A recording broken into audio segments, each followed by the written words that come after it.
Chapter 10. A Good Death. The morning was fine and full of promise as Fritha went to fill the water pots at the brook.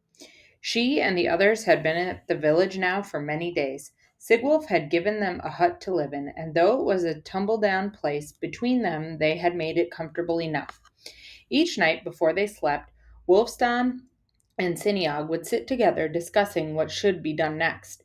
They were both simple men, and now that the task was facing them, they felt very far from confident. Because of their kinship, Sigwulf was ready to listen when Wulfstan spoke of the religion, at once new and old, which had come to the shores of his country. But more was needed than the arguments of a blunt yeoman. Sigwulf was no fool, and he seemed to have an answer for everything.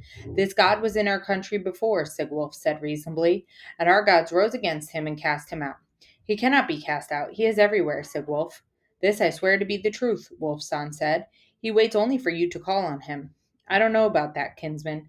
Siniag called on him, and what happened? Siniag's home and all his possessed was burned to a cinder. That was because the black devil Satan sits in the heart of Siniag's brother. Why does your powerful God not cast out this devil? Sigwulf was smiling at Wulfstan, not in mockery, but because he saw that he was finding explanations difficult. Any one of the brethren could show you the truth. We will speak of it another time. Fritha was thinking about all this as she watched the pots fill with spring water. She was happy in this place, and she had forgotten already the horrors of the burned farm and of Hardra's wickedness. Wulfstan had found here the memory of his youth, of his parents, of the young he had loved and taken for his wife. For Siniag, it was a place of hope where he might settle and make a new life. But for Fritha and for Wulf, it was a place where they could enjoy being together day by day, where she was free of the threat of Uthra. She had not forgotten the night they had knelt in the church of St. Martin, in spite of what had followed so swiftly. In her heart, she had done more than promise never to marry Uthra. She had promised to keep herself for Wulf when he was ready for her. But as the water brimmed over, Fritha knew too that their present situation could only be brief. Wulfstan must return to tell Abbot Augustine what he had found among his own people, and Wulf would surely go with him. If she and her father remained here in the village, how long might it be before she saw Wulf again? Two of the young village girls came to the spring as Fritha was turning away. They were sisters, Beata and Cray, and they liked to tease Fritha. Nor was it friendly teasing, but full of sharp malice. Do you fill the pots yourself? Asked Cray. Surely your God could do it for you. You say he is powerful. Ask him to carry the pots home, suggested Beata. They are very heavy. Ask him. Do. Then they burst into giggles, hiding their faces and leaning against one another for support. They were so shaken by mirth. Fritha flushed crimson. It is I who should do things for him. My father says no God is greater than Drasil. He is the tree of life. Men pour out their lifeblood in his branches, and he gives us good harvests. Fritha shuddered and turned away. Her heart was beating too fast and made her breathless. Her happiness had gone. How could she think of living among such people? She felt as her father and Wulfstan felt, sure but helpless. Beata and Cray followed Fritha along the bank of the little river, into which the spring dropped over a hard edge of rock. If you fell in the river, Fritha, would your God pull you out? He has saved me before this. The pots were certainly heavy. It was a relief when the track left the river bank and turned back toward the village. She could feel the two girls looking after her. She knew they were thinking it might be interesting to push her in the river and see what would happen.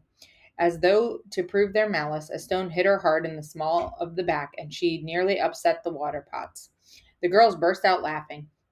Fritha's eyes filled with tears. She was frightened. When she reached the hut, there would be no one there, for Wulfstan and Wulf and Siniag had all gone hunting with Sigwulf and a score of others. They would not be back before the evening. The village seemed very quiet when Fritha reached it. Away beyond the river, away beyond the first rise in the ground, she could hear the sound of iron workings. The smell of charcoal was in the air.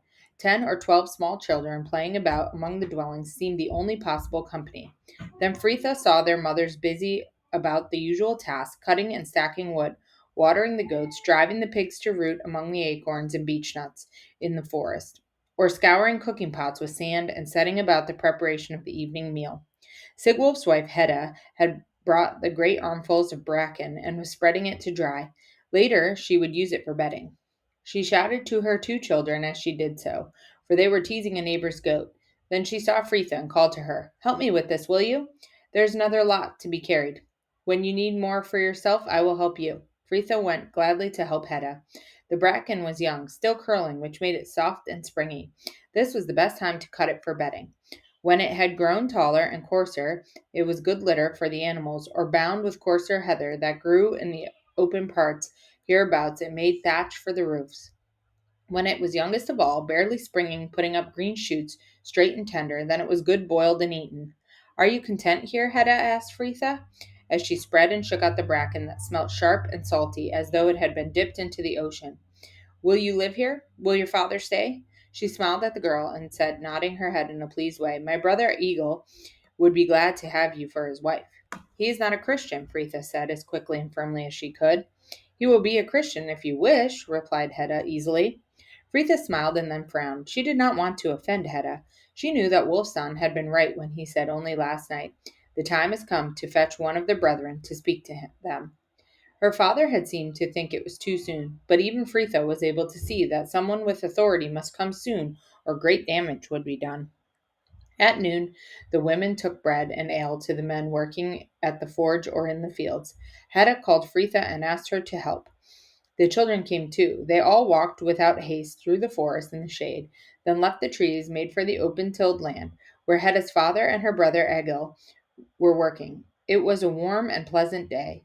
The chill breeze that tempered the spring weather had gone during the last few days, and summer was here, but a gentle summer. Fritha had brought bread for you, Egil, Hedda said. It was impossible to be haughty with Egil. He was such an amiable lout. But Fritha was reserved enough for him to look a little crestfallen. She wished she had braved Beata and Cray and stayed behind at the village. Suddenly she longed for her own seashore home and the time, such a little while ago, when she had been carefree and a child. There had been far less talk about husbands and wives then, for the matter of Uthra had seemed too far in the future to be worrying. Learning about the new faith and being instructed had set her brain in motion. She had never so much as seen a book until she and her father went to be instructed before baptism. Wolf could read and he could write. This was wonderful to Fritha, who had never been even considered that there were in the world people who could do such things. In fact, like Wolf, if she had known it, she had grown years in a few months. The times were such that childhood was soon over and must be put away forever. During the afternoon, Fritha helped Hedda clean her cooking pots and then wash clothes at the riverside. The water bubbled over flat stones where the river was no more than a brook, then swept out broad and deep beyond. A few yards further up the bank, Beata and Cray were sitting with their bare feet in the water. They kept looking down toward Fritha and giggling, and again she had the feeling that they would not hesitate if the chance arose to give her a shove into the deep water. Why do they jeer? Asked Hedda. I have done nothing to them. Hedda was on her knees by the washing stones. She sat back on her heels and shook her fist at the girls. You idle things! Beata, why do you not help your mother with the milking? Cray, there will be a beating for you when your father comes home if you do not get about your work. Fine wives you'll make when the time comes. Who will be our husbands if that witch Fritha is there to work magic on them? At that, Hedda rose to her feet. She went swiftly along the bank, and before the girls could scramble out of her way, she had caught each of them a swinging blow about the ears. Beata burst into wild sobs and ran away, but Cray struck back until Hedda lost her temper and held the girl hard by the wrist, shaking and slapping her. When at last she released her and walked away, Cray replied by spitting on Hedda's shadow. She stooped and picked up a stone and flung it wildly after Hedda before rushing away through the bushes. Why does she hate me? Fritha asked again. Hedda shrugged. There was talk of Cray as a wife for Egil. She is jealous and her sister joins in.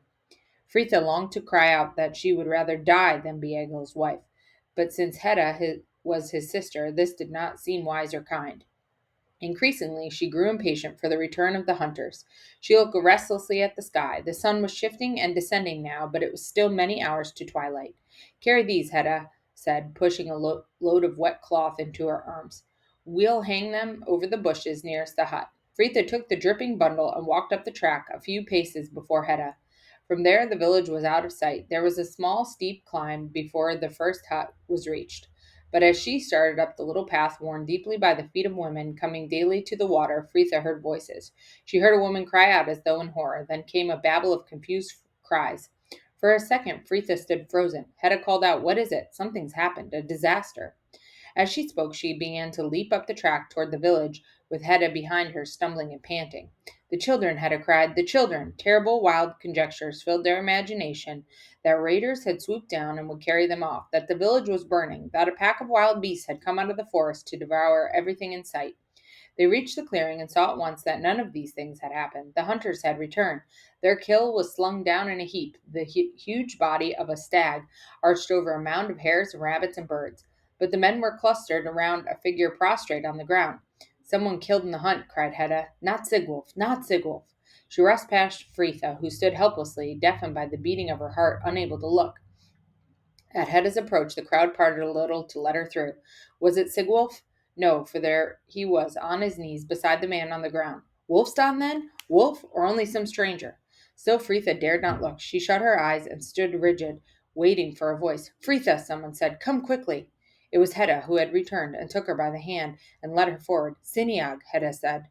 Whatever had happened, her father had always been there.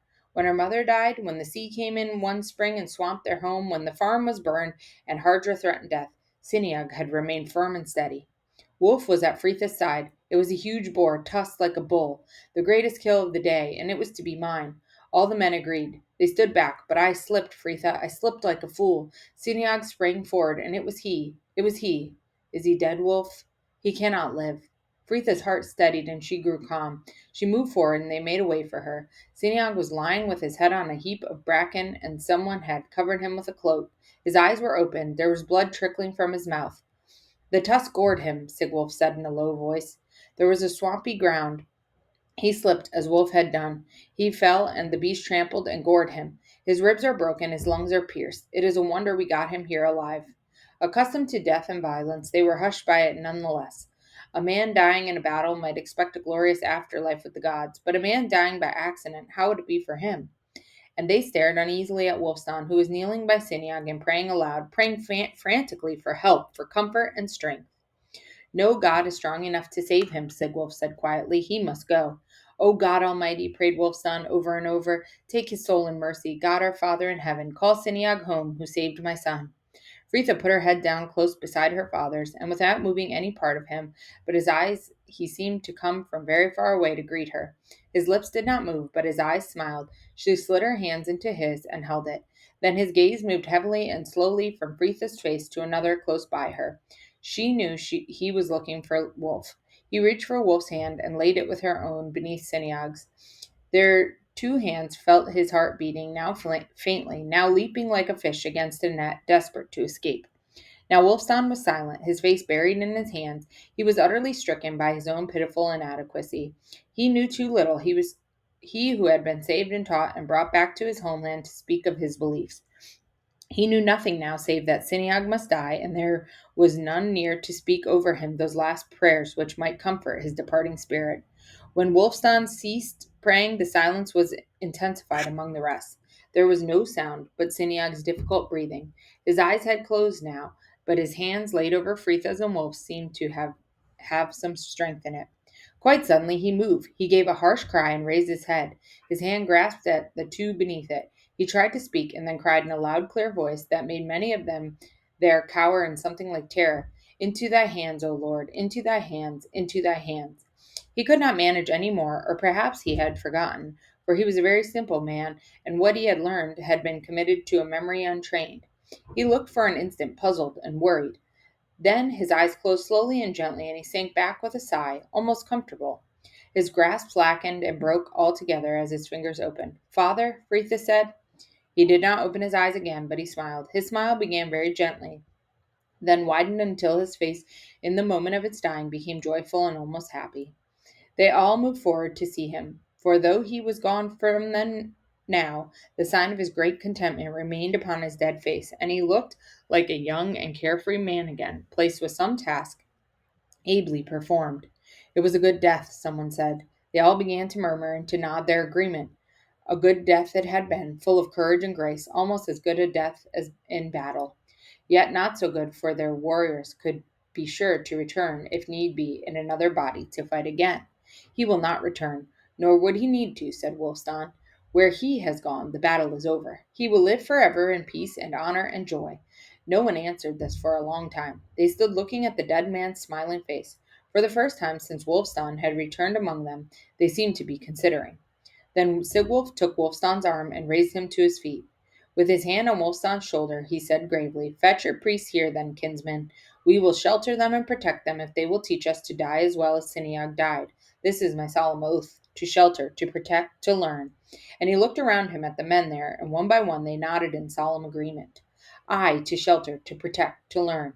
It needs a good God to give a man a good death.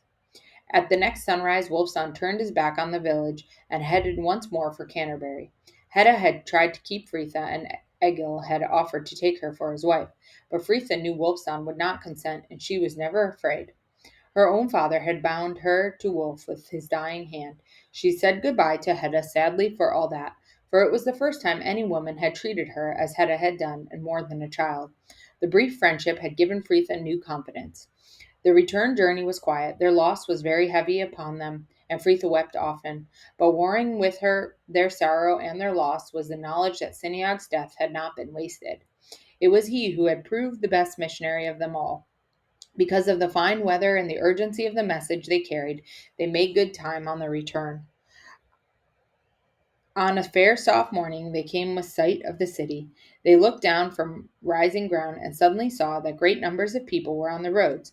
From all directions they were converging on Canterbury, purposefully making good speed on the rough ways. Why are they coming in from the countryside? Have they been driven by raiders? But somehow the urgency about the hurrying crowds, even seen at such a distance, did not seem like the urgency of fear. "Ask this fellow," Wulfstan said, waiting until a man overtook them, who was followed by a small crowd of his own wife, children, parents. "It is the king," the man cried. "Have you not heard? The king sent for the abbot. Hour after hour they talk together. The king seeks baptism. King Ethelbert is to be made a Christian. It is certain? It is proclaimed in all the country. The king will be baptized, so we are going to see this done, and to learn the same wisdom if we are able. They say it is the same for king and peasant alike. This is indeed wonderful. All may serve this God, do him honor, and reach salvation. Is this what you have heard?" "This," said Wolfson in a great joyful voice, "is truth itself." Hi, guys. So, Wolfson is trying to share the gospel with the people in his home country, and they're not really believing it. They have a lot of questions that he doesn't feel like he's prepared to answer, and he wants to go to the abbot and get the people, the monks. He feels they will know the answers to all their questions, especially Sigwulf's. He keeps trying to kind of trip Wolfson up in his questions. And then they go on a hunting excursion, and Siniag gets um, charged by a big boar with tusks, and it kills him. So they see Siniag in his last moments before he dies, and they want to know more. They want to know why he was so peaceful at death. And Wolfson tells them that it's because of where he was going. So the people are now open to hearing the gospel, and they want Wolfson to go get the monks to tell them more. Also, Fritha is having a hard time there. The girls are bullying her and being mean to her and making fun of her and making fun of her God. But Sigwulf's wife, Hedda, has kind of taken her under her wing and stands up for her and is being kind to her. So, although Hedda wants Fritha to marry her brother, she does like Hedda, and she is thankful to it's always been her and her dad. Remember, her mother died when she was very young. So she's really thankful to have Hedda. So now they are heading back to Kent to get some people from Augustine so that they can go back and tell them the gospel. And on the way, they run into crowds. Excuse me. And the crowds are saying that they're going there because the king wants to become a Christian and is going to be baptized. And they also want to hear the gospel. So a lot is happening.